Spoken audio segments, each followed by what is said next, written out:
பாங்கோசையாக இருந்தாலும், மாதா கோயில் மணி ஓசையாக இருந்தாலும், மாரியம்மன் கோயில் ஓசையாக இருந்தாலும் அதற்கு மதிப்பு கொடுத்து பேசுகிறது நாம் தமிழர் கட்சி தான். அப்போ ஒரு நாட்டில் ரெண்டு விதமான அசைலம் இருக்கும், பொலிட்டிக்கல் அசைலம், ரெஃப்யூஜி அசைலம். அப்ப இந்த உள்ள ஈழ தமிழர்கள் என்ற இரத்த உறவுக்கு ரெண்டு விதமான அசைலத்தையும் மறுத்தது இந்த நாடு. அதே திபெத்தியன்ஸுக்கு பொலிட்டிக்கல் அசைலம், அரசியல் தஞ்சம், அகதிகள் தஞ்சம், ரெண்டையும் கொடுத்து இதே நாட்டில் நிலம் கொடுத்து அவனுக்கு வசதி வாய்ப்பா வாழ வச்சுக்கிட்டு இருக்க இந்திய ஒன்றிய அரசு. எங்கள் தொப்புள் கொடி உறவு கேட்பாரற்று சித்திரவதை முகாமல், சிறப்பு முகாம் என்ற சித்திரவதை முகாமில் இருக்கு. கருணாநிதி கொடியவன் தான் கொண்டு வந்த அந்த கியூ பிரான்ச். என்ன மசத்துக்கு இந்த கியூ பிரான்ச் தமிழ்நாட்டு காவல்துறைக்குன்னு தெரியல. எதுக்கு இருக்கு?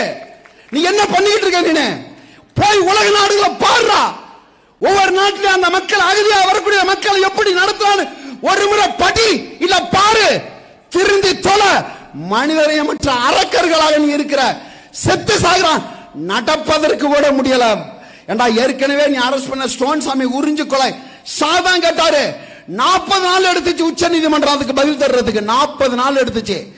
அதே போல வாங்க நடைபயிற்சி கேட்கிறாரு, கொஞ்சம் வெளியே விடுங்கிறாரு, மருத்துவ உதவி எதற்கும் தராம நீ என்ன 1260 அதிகாரி இருக்க நீ கியூ பிரான்ச்ல. நீ ஒரு ஆளுக்கு 10 பேர் வச்சாலும் பாதுகாத்துக்கலடா, சாக போறான். அப்படி என்ன கொடுமையானதுனா அவங்க கொலை குற்றவாளிகள் அல்ல, நிரபராதிகள். அப்படிதான் ஜெயின் கமிஷன் சொல்லுது. அதை விசாரிச்ச ஜெயின் கமிஷன் அப்படிதான் சொல்லுது. ஆனால் நீங்க திரும்ப திரும்ப இந்த வேலையை செஞ்சுக்கிட்டு இருக்கீங்க. ஏன்னா கேட்க நாதியற்ற ஒரு இனமா இருக்குங்க.